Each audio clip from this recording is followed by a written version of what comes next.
in working with Maurice to sort of just release expectations when we were working together.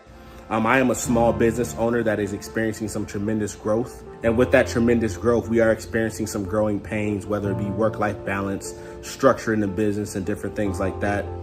Maurice has helped me tremendously.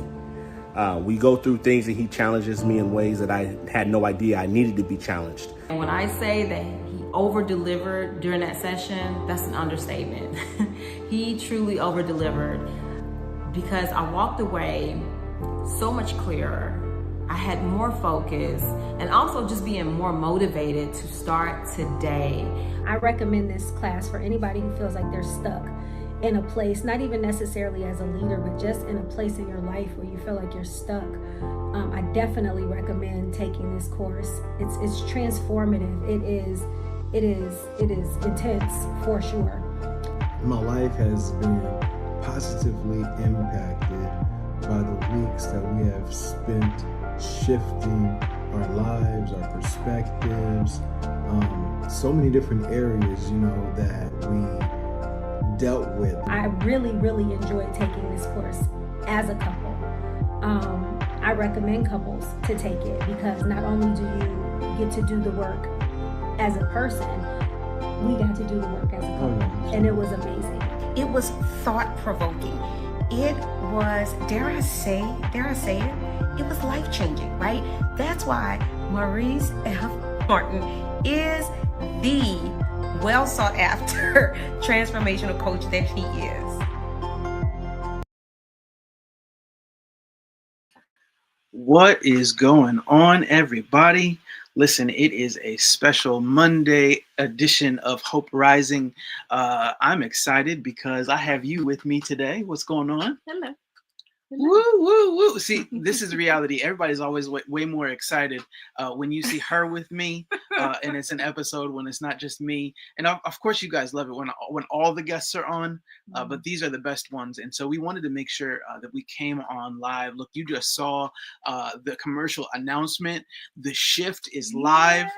We have a new membership, but we're not really going to talk much about the membership per se, as much as talking about the shift and what it means to go through a shift in life, because one thing I know for sure is we are in the midst of a pretty major shift. Yeah. You can't really see it like with the camera angle right now. So if they're looking at you, it looks like you just look normal, right?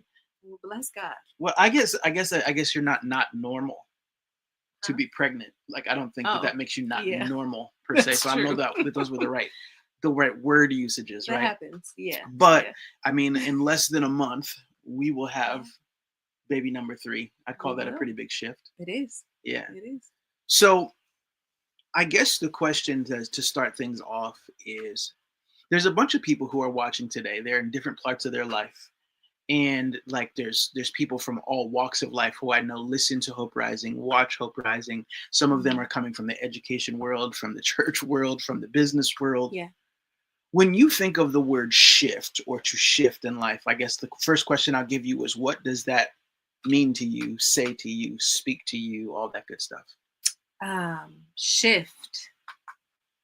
I think of a hard turn. Not necessarily hard as in difficult, but not a slight move. It's a direction change. It's a position change. It is something that is not going to be the same as it was beforehand. So something is changing forever. Yeah. Or for a period of time. I would at least say a period of time. I think of a gear shift in a car. You can shift from park to reverse, reverse to drive, drive back to reverse, reverse back to park. So it doesn't necessarily have to be permanent, but you are in a completely different place driving that car when you're in park than you are in reverse, than you are in drive. And you have to accommodate for that in all other areas of your life, where the direction you're looking, how you're steering the car, all of those things. That's good. I also think about how when you just described it, you said when you go into drive, but I was thinking about the difference between an automatic and a standard car. So if a person was driving an automatic car, then once I go to drive, I'm done. Like I said, I'm moving forward. Yeah. And now it's just forward. Yeah. Right. However much gas I give it, so be it. Yes. Right. I'm an automatic driver. I've never driven. Okay. Stick shift. So here's my experience of learning how to drive stick shift. Right. So this was about, at this point now, this is about 15, 20 years ago, probably 15 years ago. And one of my friends says, listen, I got a car. I'm selling this car. You need a car. I'll teach you how to drive stick. And he was like, it's easy. It's really simple. Famous last words. So you get in this car and you realize, well, you're used to just working with one foot, right? I got my right foot. It's either going to the gas or going to the brake. Now all of a sudden, my left foot is on the clutch. Right foot is on the gas, and I have to learn the balance of moving with different feet. Yeah. Right. And so you also have to understand that even as you move forward, you must shift from one gear to the next. Yes. That it's not just about moving forward, but about how you move forward and when you shift as you move forward. And I think that transformation, changing your life, healing is not an automatic process. You're right. It's not. It's a manual interaction. Yeah. Right.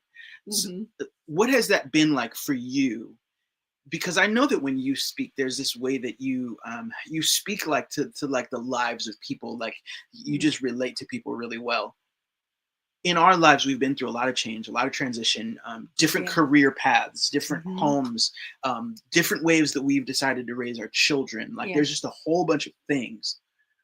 What has the manual shift of life been like for you, and how can you impart some wisdom, I guess, to the people who are listening today or watching? I think it's been moment by moment and being okay with there's 15 things on the to-do list and I'm mastering one of them at a time. Say that again. There's multiple things on the to-do list and I'm mastering one at a time. And that has to be okay. It has to be okay because that's the only way it's going to happen. Right? One foot in front of the other. And eventually your pace will speed up. Eventually you can start adding in, you can start layering things in, but your starting point is going to be one thing at a time. And just really making peace with the fact that that's okay, that it's okay, that you're not going to have high marks in certain areas in this season. And you're choosing which of those 15 things, since that's the example we're going with, you're choosing which of those 15 things you're going to work on today. And first, in whatever order you're working on them based on where you're going to be lacking in another area. Right. So we are very particular about our diet and our health. In some of those seasons of transitions, it's like, well, the priority is to be plant-based and low glycemic. So we've eaten a lot of, vegan junk food. I'm not making, vegan sausage from scratch and things like that. We're buying it from the store, understanding that it has more soy in it and it has more sodium in it. And we're adjusting for that with the side dishes that we make. And we'll transition out of it eventually, right? I was really good at making smoothies for a long time. And it was a good way to get fruits and vegetables in. Now it's kind of like we got apples and bananas. Enjoy this. Grab one or the other. Drink some water with it. Just swirl it up in your mouth because you ain't getting no actual smoothie. I mean, so it's like we're accounting for that and understanding, the standard may not be as high, right? But if we're sticking with the fact that we're staying plant-based, we're staying low glycemic, then we know that overall for the health of our family and the way that our bodies work, that we are going to maintain a type of health that will support the lifestyle that we live. And when we master other things and we shift into a different season, we can get back to some of those other habits, like taking more sea moss and having more smoothies and eating more, nuts and seeds and making things from scratch versus buying processed foods. But we know that we're going to be okay in the process in making peace with that. I'm not a bad mom because I feed my kids Morningstar chicken nuggets. So vegan chicken nuggets, I don't know, plant-based chicken nuggets, whatever they are. One thing that I would say that's, I guess, a little different with the way that I view something you said in the middle there is I think that, so one of the hard things about life is that we all, not even just wanting to be perfectionists, right? But we all have like a standard of excellence that we're trying to reach in every area of our life that may or may not be attainable. Right. But certainly I think that sometimes we have to think about the ceiling of a season and the floor of a season. Like, are you steady on something? Yeah. Right. Yeah. In some seasons of our lives, like we've been like in some basement seasons to where, like, if we go back to health, my health, I used to weigh 30 pounds more than I do now. And so if my weight had fluctuation, it was fluctuating 20 to 30 pounds more than it is right now. So if I lost discipline, if I lost focus, if I lost something, my entire standard of living dropped. Right. And so when you said, well, we may not reach the standard, right? There also has to be this acknowledgement that, like, in a growing life, we have already leveled up the standard. Yes. Yeah. We found optimization in health. Right? Like we have found what that is for now us. I'm not just talking health in multiple areas of life. Correct. We can use that one as an example, just right? Sticking with the example. Sure. We've leveled up to a point where the standard is the standard. So when you say, well, we may not be at the standard, no, we're at the standard. We're just not at the high end of the standard. Yeah. You see what I'm saying? Like we're not like reaching the ceiling of the standard. Right. I think that's important. Here's why I say that. Because, okay, let's say I'm coaching a person and I'm coaching them on mindset, or I'm coaching them on their approach to their marriage, or I'm coaching them on how they show up to the office every day, whatever it might be. There's an understanding that I have to have that when you dedicate yourself to leveling up your life, you're not going to be at 10 out of 10 every day. Right. But once you actually set a new standard, and you begin to apply a new standard, your basement changes. Yes. The low points change. Like at our worst, we're stronger now than we were at our best. Absolutely. I think that's something people need to hear, because when you're talking about the standard, you're also talking about the ceiling of the standard. Yes. You see what I'm saying? Yes. Yeah, because we're expecting our third child with our first. The way that we ate and we had diet. I mean, at this point, I had preeclampsia. My blood pressure was 225 over 125 at this point.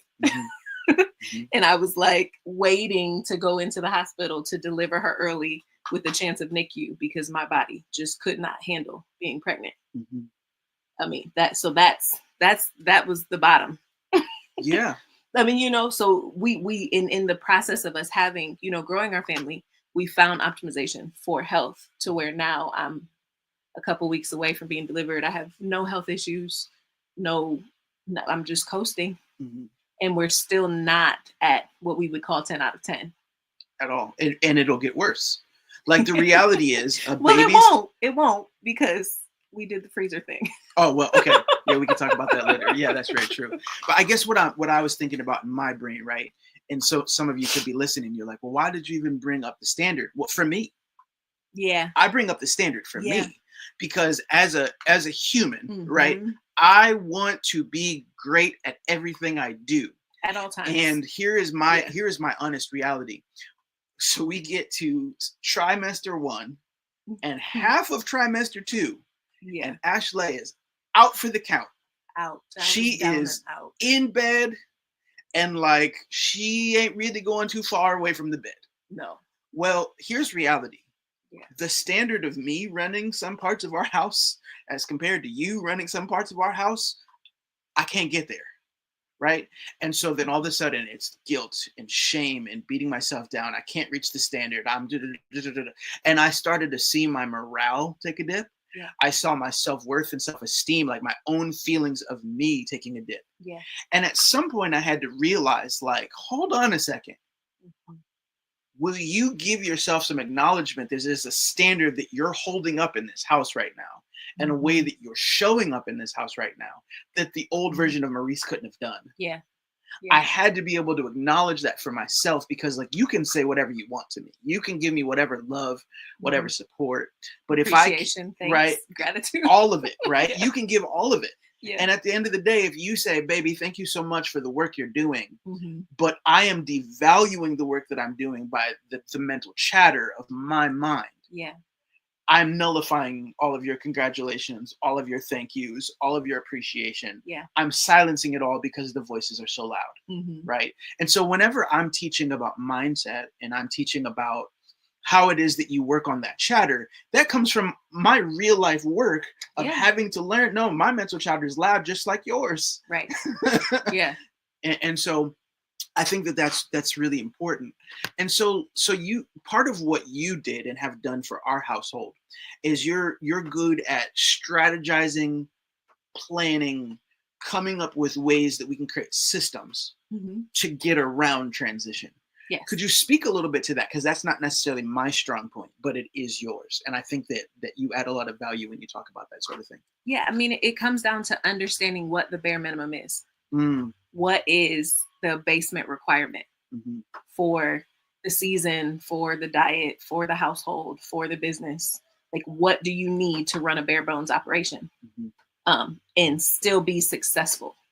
Right? You may not be the same level of successful. You really shouldn't expect the same level of success.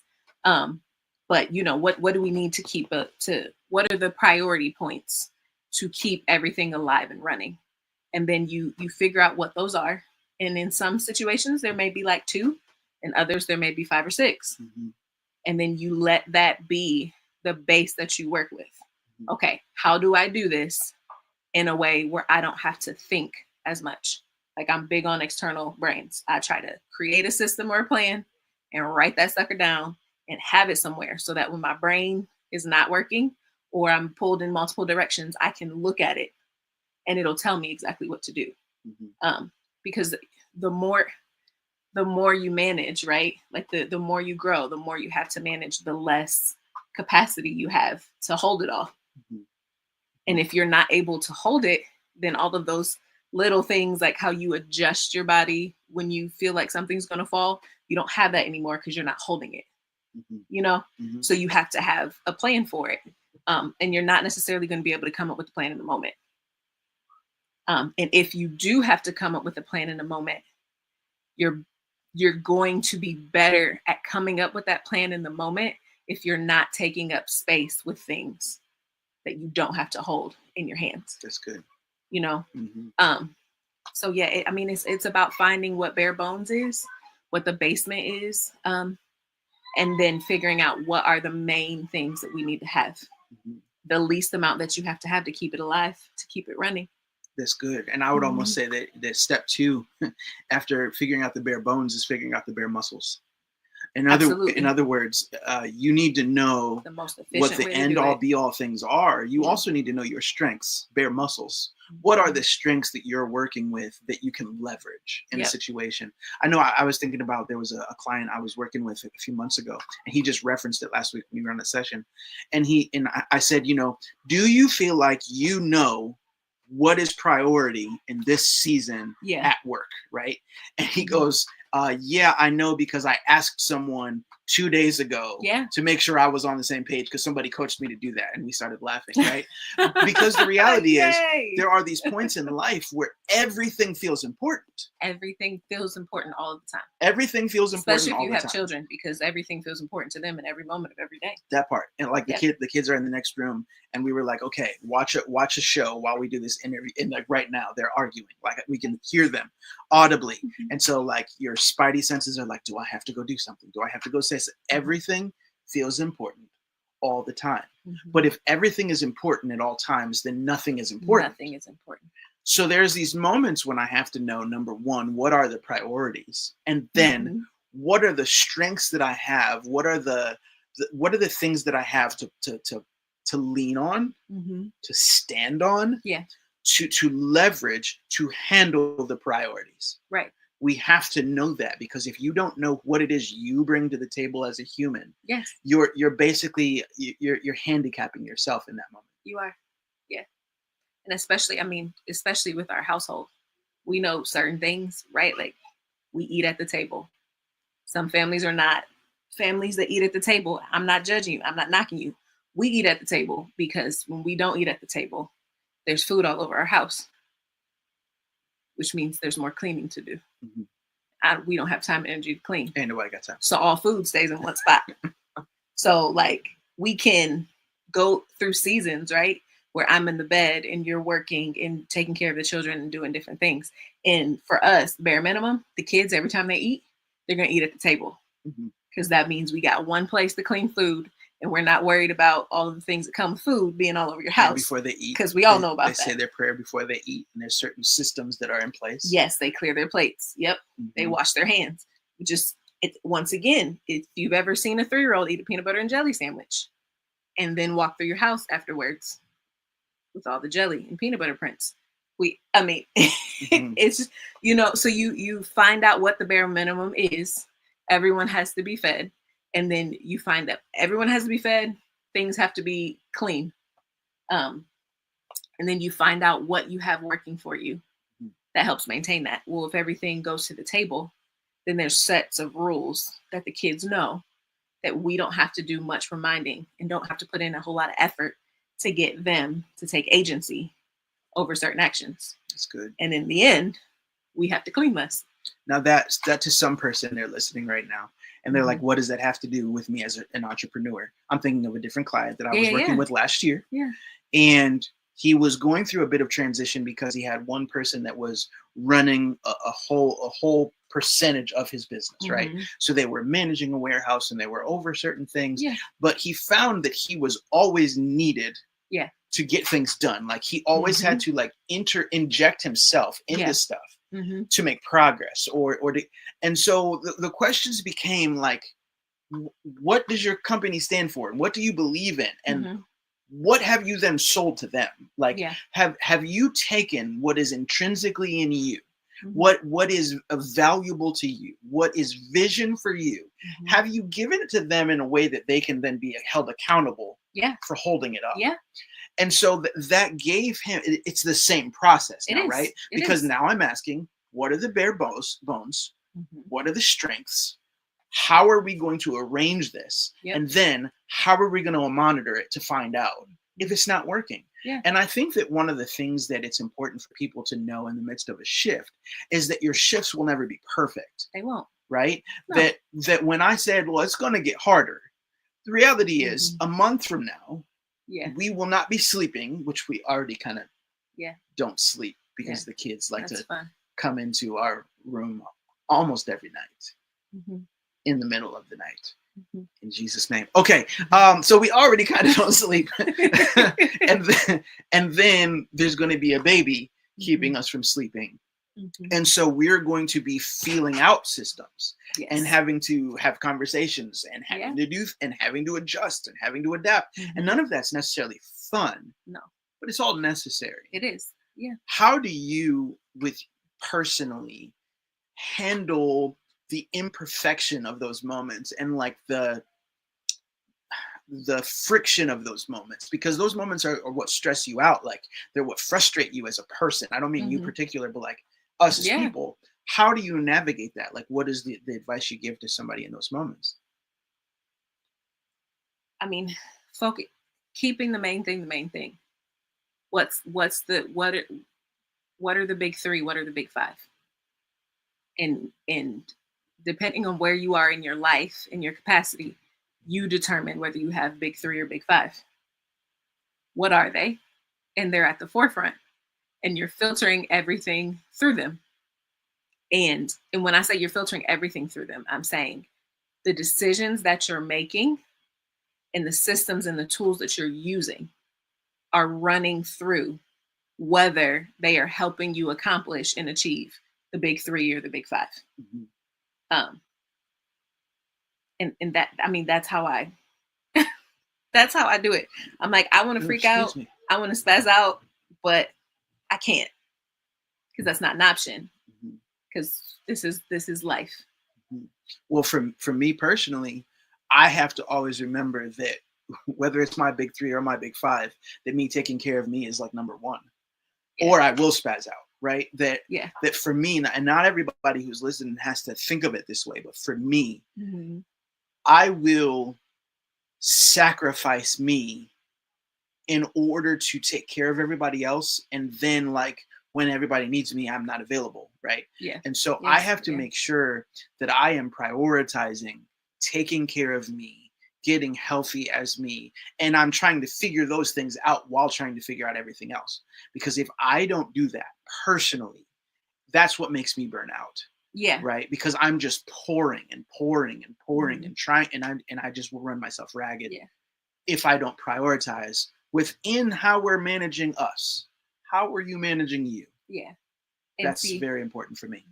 that's so important that you said that, because for me, that's included in the 3 and the 5. Mhm. That's included in how we're attacking it. Mhm. So it's like, okay, this is a decision. I'm either going to lose sleep or we're going to rely on this system. Mhm. Okay, well, I can't lose sleep. So what systems do we have so that I'm able to get sleep? Mhm. Right? Like at this point, for me, it's intertwined. Mhm. But it wasn't always intertwined. Mhm. So that's good that you brought that point up, because Sure. you're building layer upon layer. So the more you do it, the more you find, right? It's just, for me, life is, I know people like to say balance. I don't like to view life as a balance, because I I don't think of believe a in scale. balance.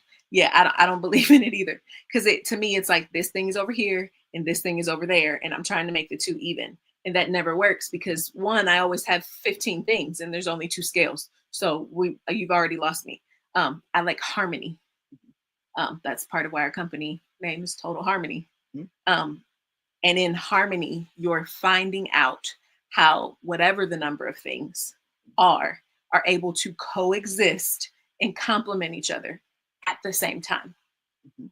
So it's not I'm taking care of me or I'm taking care of my priority list. No, how do we take care of me and the priorities simultaneously? Mhm. Well, and Mhm. it's also important to acknowledge that you're a woman and I'm a man. And the only reason I mentioned that, now don't get me wrong, right? Because there's different there are clear differences, there's different types of men, and some of them are biological. there's- Like there's nothing we can there's we can different do about types it. of men and different types of women. Yes. So there Yeah. are some people who, in their role as a man, they think and process things like you. Mhm. I am very much so a when they talk about being like in a compartment in the way that you think, I'm very much like that as a man in the way that my brain processes. So for me, if I try to infuse it all, I Mhm. tend to lose sight of things. So I have to like look at a thing, process the thing, remind myself of why this thing is important, and then I have to peek over, figure out what the next thing is, remind myself that this thing that I'm doing is for the next thing, focus on it for a minute, and then let that lead me into the next thing when I focus on the next thing. I Mhm. have to actually go part by part. Mhm. And like for you, you are like very good at like melding, like remembering multiple priorities at the same time. I have to like go, whoa, whoa, whoa, whoa, whoa, whoa. What are the different things in the room? Let me look at them one at a time. Mhm. And I would say that to say, so I started off by saying it's because I'm a man, but that's not a good thing to say, because there's different types of men. We're not monolithic, right? So what I would say There's is, areas where I'm definitely some part. The right, places where you see me melding is where I've had lots of practice. sure, but I've had the reason I'm bringing it Yeah. up though is because I've had lots of practice too, and Yeah. I personally had to move away from some of the practice. Mhm. Like I had through therapy and some other things, I Mhm. had to like accept you are trying to be somebody that you're not, because you're seeing other people succeed at it, Mhm. and you're not playing to who you are, and you're not leaning on who you are. Yeah. So I've had to be like, it looks good on you, Yeah. and it's very admirable with you. Yeah. And if I keep trying to do it, this is not going It'll to be work. the death of me. And Yeah. so I tried to backtrack in order to say that for everybody else so that you can hear. You're going to have to figure out in your life, what style are you, and Mhm. and how does your process go as Mhm. you shift and go through the process. Yeah. That it's not necessarily like that hers is like the all the way right, and Right. that like Yeah. I'm not trying to get where you are, Right. but we're both trying to get to like, how do we optimize and maximize the system, Exactly. Yep. and that's super To important. make it work for us. Yes. Because generally when you pick up systems, they're not made to work for you. No. They were made to work for someone else, and Mhm. they're sharing what they learned. Mhm. And it's up to you to walk the process and make the necessary shifts so that it is optimized for you. And I think a lot of times we run out of energy in that optimization process. So then we keep trying to apply someone else's filter or someone else's their stencil to our life, and it's not working. I feel like I run out of energy when I am doing more thinking about the optimization than doing the optimization. Absolutely. Like that is what is my energy killer. Yes. When I am just actively applying new optimization, how am I going to do this? If it don't work, I'll learn from it. I'll figure it out. Yeah. Then I tend to be a much more efficient human being. But when you're sitting and worrying, stressing, whatever about the optimization. Because you're getting to a solution when you're doing. That's it. You're thinking about it and you got a bunch of hypotheticals, but none of them, you don't know which one is actually going to be real and not going to be real because you're not doing anything. So you're just going to have to do it. That's it. And figure out what happens and how you need to adjust and adapt. And that's easier to do when your hands are empty. In the worrying analogy, the thinking process is your hands full because you don't know what to put down because you're not sure what you need to protect or what you need to work on or what tool you're going to need, right? It's like walking into a hoarder home. Like everything that you need for everything you can think of is probably here. But what do you need? Will it be in good condition when you come and get it? I mean, so it's kind of like at some point you have to kind of let it go and then just trust that you'll collect what you need as you're walking the process and doing the thing. That's good. That's good. And it's interesting.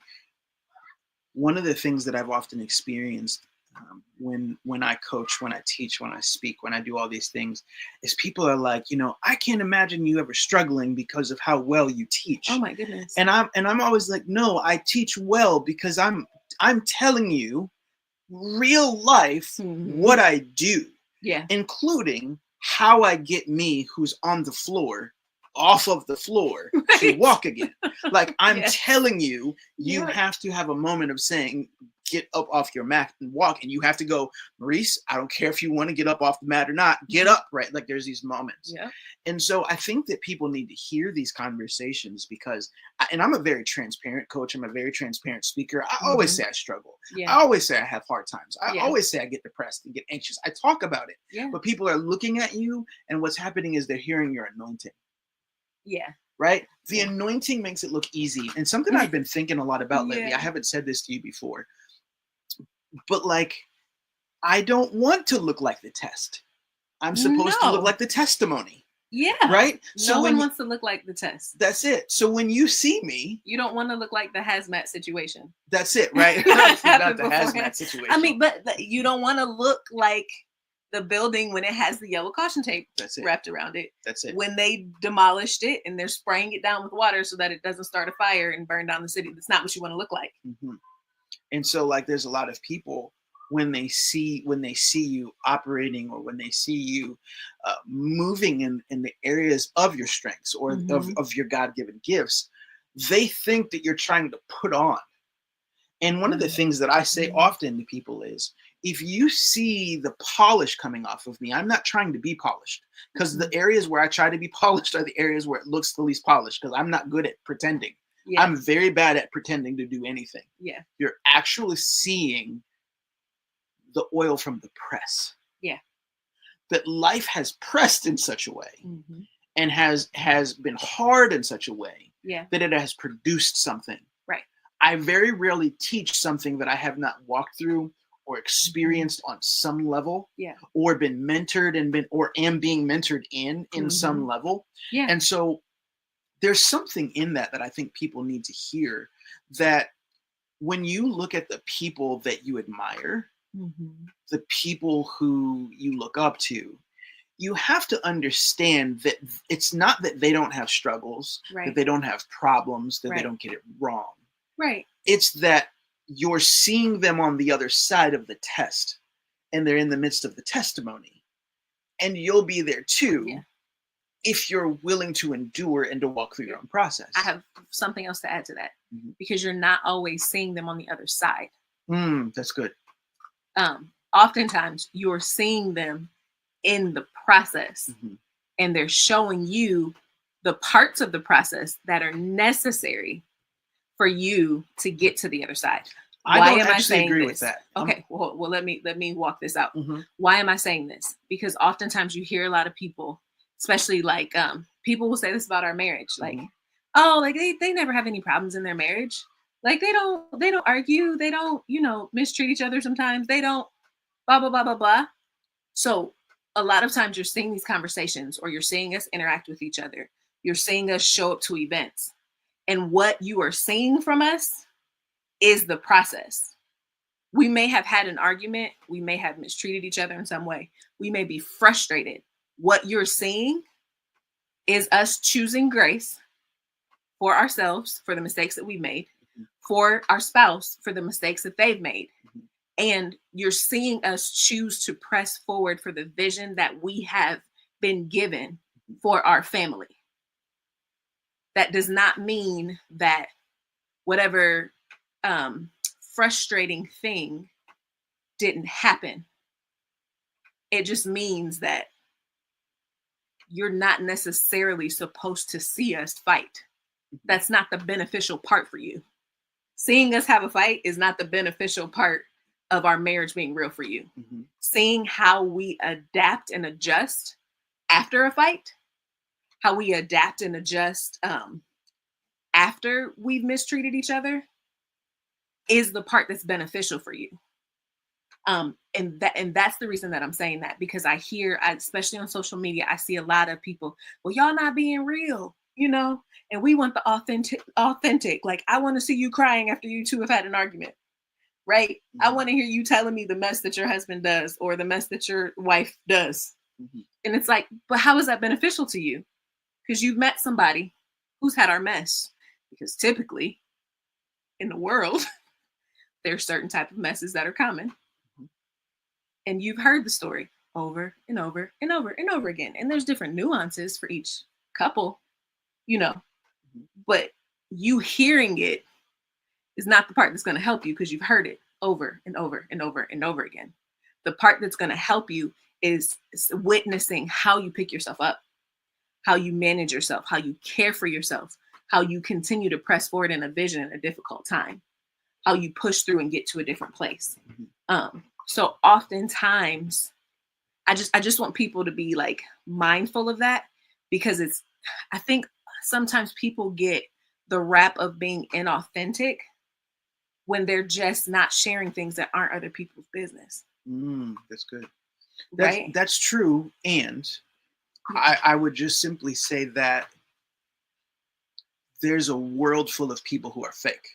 There are. Absolutely. So, yes. You know what I mean? There And are. so that was when I was like, what I meant was not that I disagree that some people, right, when you're seeing them, you're seeing their process. Yes. I agree that some people you're seeing their process. Yeah. But I would say that there are many leaders that I've seen up close and personal who they're not showing you their process. Yeah. They're actually hiding their process from you until they feel like their process is perfected. Yes. And then they walk in a level of authenticity after the perfection of the process. Yeah. And they often speak about the process like the process didn't happen.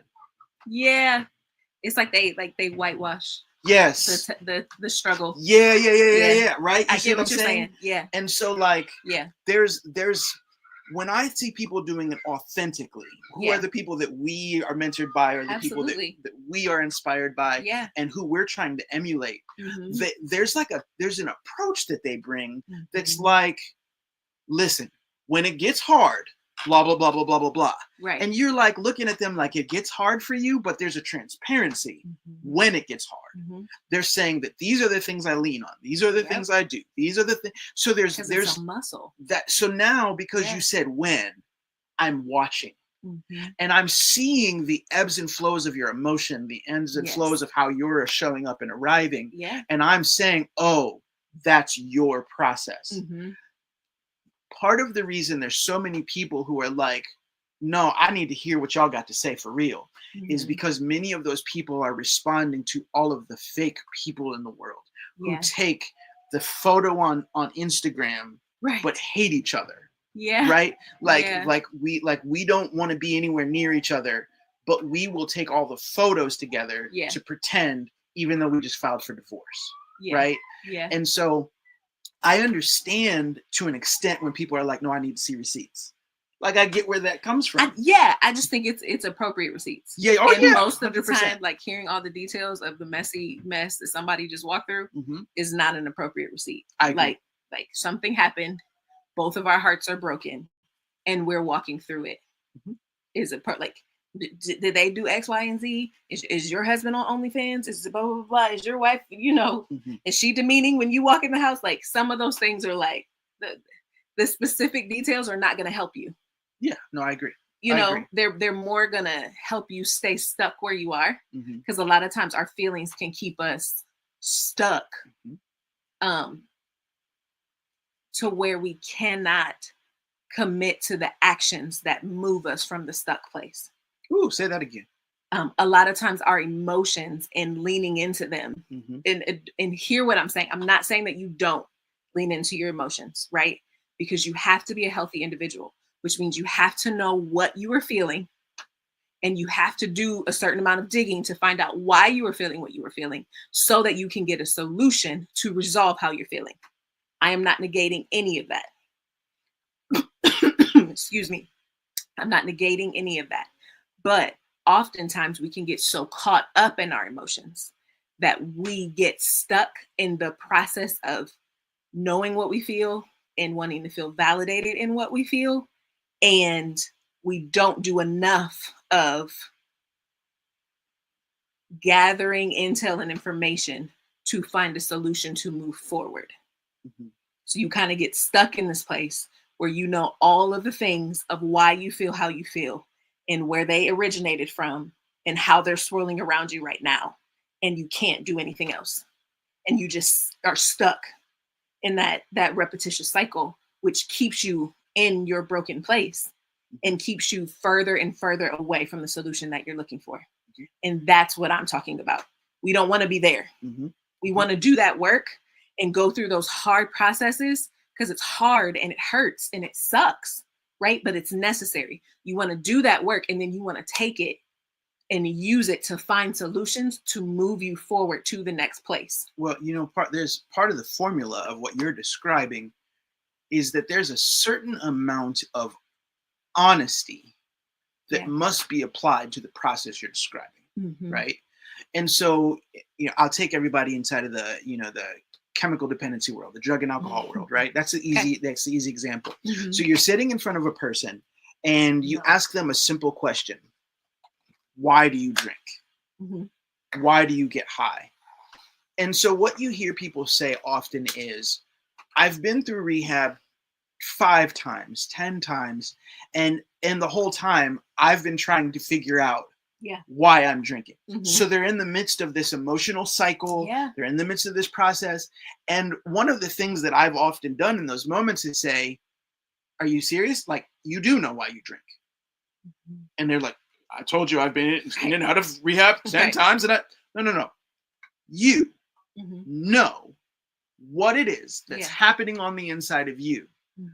The question is, what is happening in you that you're not wanting to fully acknowledge, that you're not wanting to fully accept, or that you're not fully wanting to contend with? And so there's these moments in time where people have to have such an honest reflection that you don't have to stay in the reflection because you've already seen it. If I'm like glancing at it from way far away with my eyes half closed in the dark, then I'm like, I don't want to feel this, but I don't know what's over there. Then go look. Now, if you need some help from somebody, we can walk over here together and look together. But you're going to have to just acknowledge that this is what it is. And this is why it is. And this is where it is. And it's painful and it hurts and it's hard and it sucks. Now, do you see it? Now let's talk about how this thing can get healed. And a lot of times people stay stuck in the cycle because of an unwillingness to go deal with what it is. That's for many people is why people, and that's why I spend so much time in a program like The Shift, helping people with it starts with an evaluation, Mhm. but you don't stay in an evaluation. Right. I'm not just always evaluating myself and asking myself, Right. where am I at the beginning? Like, if you're still at the beginning, something's wrong. Right. Yeah. The question is, where are you today? It's Mhm. neither good nor bad. It's just the facts of your circumstances. This is where you are. If you know where you are, you can then navigate where you're going. Exactly. Much easier. Yeah. I think that's the part that, at least what I see on social media and in popular culture interacting, it's like we're missing it because it's like we're just circling this same spot and no one knows where else to go. And so then like all of the conversation becomes like, well, is yours similar? Is mine similar? And then you get like this craving for hearing similar circumstances versus creating an appetite for how you can take this and use it to get somewhere where you want to be. It's kind of like making a home out of a tent, right? Like it's supposed to be a temporary place, but we end up staying there for prolonged periods of time. That's good. Yeah, no, I completely agree with that. And I think that this is all necessary because for some people, they are unwilling to deal with what's wrong. Yeah. And I think for a lot of people, they don't realize they're unwilling. Oh, most people they don't, because they think that because they're present where they are, that they're dealing with it. And that's just unfortunate because you just end up going through so much more. It just becomes more tumultuous than it has to be. Because the thing that I'm not dealing with is dealing with me. Yeah. The thing that I'm not working through is working on me. It's working on my nerves. It's working on my patience. It's working on something. So there's got to be a moment in my life when I say, I'm not really dealing with, I'm just being consumed by. Yeah. Right. And that's okay, by the way. It's okay. It's 100% okay for you to have a moment of clarity when you go, oh, shoot, I ain't been dealing with this thing at all. Yeah. Sometimes you just have to like keep eyes on it. There are some seasons where it's just like, I just have to keep keep tabs on this thing so I know where it's at. So, but I don't have what I need, the capacity to confront you right now. And so we're just going to keep tabs on you. And that's absolutely real. And so think about this, right? So you're somebody you've been thinking about, man, I need coaching. I need to go through a process, right? Yeah. Maybe it's not even with us. It's not even with this program, but it's just like somebody's like, I need to do some work. Yeah. The reality is anybody who's helpful in any way is not going to tell you, try to change everything all at once. Like, like I believe in you that you can change all of it. Like that's not a if thing. that's what they say, they're not really helpful. Not trustworthy. Yeah. Right. Yeah. So the reality, snake oil. Right? Like the reality is like there's no one who can change all things at all times. But we go back to the beginning. Yeah. But I can have a couple things that I'm focused on in the season. I can have a couple priorities, and then other things are things again to keep a watchful eye on to make sure that they're not. That the other areas that maybe are of concern, that I don't begin to ruminate with them, because if I do, they will stop my progress for the couple things that I said I'd be focused on. Yeah. Right. And so sometimes, by the way, that does mean that you'll learn that some things are more intertwined than you knew. Right. Yeah. That you thought that this issue here and this issue over here were completely separate. But upon further investigation, you can't actually do this part unless you heal from this part. So now it looks like I have to deal with this part and make it a priority. Yeah. In order to get the results over here. Sometimes what we're looking for is results. We want this result, but we're not really aware of what it takes to get to the result. Yeah. And sometimes it's the other thing over here that I have to work through to get over here to a result. Yeah. Or get anywhere close to it. And the great thing about that is in that process, while it seems overwhelming, you're building momentum so that you're able to knock out the other things that are on the waiting list at a quicker pace. And you're building emotional muscles that you're able to kind of like, okay, we can endure a little bit more, we can manage a little bit more. And get to the results a little faster. Like it's like a snowball effect. It really is. You're building momentum as you're going downhill, gathering snow as you're walking these processes out. And that's our heart for what we what we're building in the shift. That's it. That's it. Mm-hmm. Speaking of momentum, if this conversation is one that is blessing you, could you give this video some more momentum by clicking like, clicking share, leaving some comments? Have you been blessed by this conversation? Did it give you any questions? Look, we would love for you guys to give us some questions that you'd like for us to tackle, that you'd like for us to answer on camera. We're trying to be as intentional as possible. Yes. I hate saying like what one of the things that I've had to personally be more gentle with myself on is that I really like to be regimented. And I like to do certain things at certain times, certain ways, and I don't want to divert from it. And it's been very, very hard in the last few years of our lives to be like that. Yeah. And I've had to give myself a whole much more grace. Yeah. But one of my goals is to at least, do one of these where it's just me or the two of us every week, along with the interviews that I'm doing where I'm bringing other people and other voices in. Because a lot of people, when they walk up to me, they say, man, like, hearing you speak was amazing today. Do you have a podcast? And I'm like, yeah. And I realized in that moment that when you listen to my podcast, you're not hearing what you wanted because you wanted to hear me speak. Yeah. Right. And this is the extension of me. So this is still hearing me speak. Right. Yeah. And so I'm realizing that I want to have more consistency to this type of thing. So if you click like, and then hit share, and then most importantly, leave in the comments, what do you want for us to talk about? What are the topics that we can kind of approach in these conversations that can help you, that can push you, that can bless you? Also, if we're seeing your questions in real time, that also helps us for more courses. So one of the things that we've decided to be dedicated to is to creating courses for the shift. So let's talk about what the shift is real quick. We can just get into it, right? Absolutely. So we have had all these conversations over the last probably year and a half about what does the coaching plan need to look like? Where does it need to go? And what we determined was, what if we have some self-paced courses where we jump in front of them? And I'm saying we, by the way, because she's actually jumping in front of the camera too.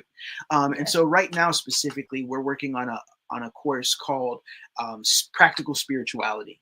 Yeah, the one we're working on together. Right. Yep. And so that specific course we're doing together, there's also going to be some courses she's just going to do. And then there's courses that I've already done and will be still doing. And so we need to hear your heart. Like, what are you struggling with? What are you fighting through? What are you working towards? Because that gives us direction as to what it is that we really need to create. Yeah, absolutely. We want to be making what's going to be helpful to people, and we can have an idea of what we think would be helpful. But things in your mind don't always translate to reality for other people. At all. So communicate with us. Let us know what you want to see, what you want to hear about. Yeah, either because it can be courses, but it could also be, again, these videos. We just want to speak life into you. We want to give you some perspective, some perception, some understanding of things. And I think that the more that we can do those things together, that gives a unique perspective. I remember one time somebody said something to me. They said, I was watching a video where you guys were talking together, and it was the first time that I really saw you be vulnerable in front of the camera. And I was like, then you don't actually know me very well because you're just getting different vulnerability. I'm always very vulnerable in front of the camera, whether people understand it or not. Yeah. And so I think that the different layers of vulnerability, the different layers of transparency, super important. Absolutely. Super important. And I'm excited about it. I enjoy doing things like this. I know the people enjoy you when you do things like this. So we will be able to tell by the number of comments and likes and stuff. I'd be like, y'all don't really like me that much. Oh my goodness. But you love yourself some Ashleigh Martin. Hey.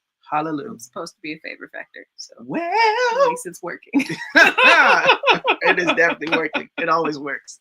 It works if you work it. All right. So we are kind of like wrapping to the end of this specific conversation. So I guess, like, is there anything else that's on your heart that you want to share, that you want to talk about, that you want to open up about? Anything? I'm just excited about the shift. I'm excited. You have been kind of behind closed doors, working in facilities and working with private clients. Making so much impact in people's lives. Like you have helped people navigate family life, navigate new and existing businesses, legacies in their families. Like, you have had such impact in people's lives. And it's been, you've even had some people that you've helped get themselves to a place that they didn't know that life-altering tragedies were going to come. And they were prepared to manage them, you know, because of the work that you were privileged to do with them, and that they bought in and did themselves, like the partnership of it. So I am really excited that a lot of these tools and these skill sets that you have been exercising and developing will be ready, are being recorded and captured, so that others, you know, who may not have private access to you in a facility or can't sign on as clients, they'll be able to get this. And really, like, if they buy in and work it, that they'll be able to transform their lives and really see some good change and gain some momentum. Yeah, there was this point that I had about a year ago when, you know, I was talking to, like, I got a business mentor and started doing some, we're almost done, guys. I got a business mentor, and then I just started like working with like multiple people and studying, and we did some work with Myron Golden and did one of his workshops and things, which was really life-changing. And through all of those different experiences, I realized like I was not placing enough value on my time and my energy and my coaching and my speaking. And so the question then became, okay, now a whole bunch of people are priced out. Like a whole bunch of people can't get the work that they need and can't get the access. And so this is like a perfect way to do things, because I'm not going to a facility anymore. You know, I spent several years going to different facilities and coming up with workshops. Well, I've taken some of the wisdom, some of the passion of those workshops and started pouring them into these courses.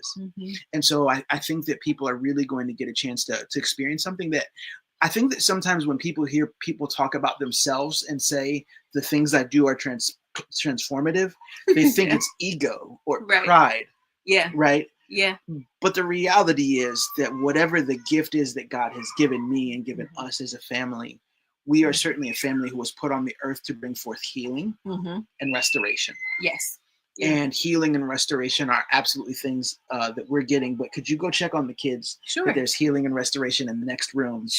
Because whatever that scream was, they're just fighting. They're just fighting. Could you please make them be quiet? In case I don't make it back. It was very lovely to be with you all. Thank you for having me. Yes, ma'am. Yes, ma'am. So we are appreciative. Let me see what I can do here about my positioning. I can't really do anything about it. So all that I will say right now is today has been special. I hope that you have benefited from it. And again, I am so excited about not only right now in this season of our lives, but I'm excited for what you're trying to do in the next season of your life. And part of my mission in life is I'm a builder. I'm a builder of people. I want to help you build the life of your dreams, not just the life of your dreams in terms of like societal dreams, like own a car and have $1 million and do the things that you want to do because you want to do it. I mean the dreams that God put inside of you, that like you were literally dreaming and you saw a thing and it shifted your thought. Or you were awake and God gave you a vision and you can't shake it no matter how hard you try. The God-given dreams that you have and the God-given vision that you've been given, that if only you would move towards it, it would change your life and change the lives of other people around you. That is really what I'm passionate about. And sometimes getting to those dreams requires healing. Sometimes it requires shifting of mindsets, shifting of understanding, shifting of perspectives. And sometimes that just requires your yes. And so I hope and pray that you will continue to give your life transformation your yes, that you will begin to say, I'm willing to do whatever I have to do to become who I was put on the earth to becoming, because I'm worth it, because the dream is worth it. And because the other people on the other side of this process are worth it as well. God bless you, and we look forward to talking to you soon.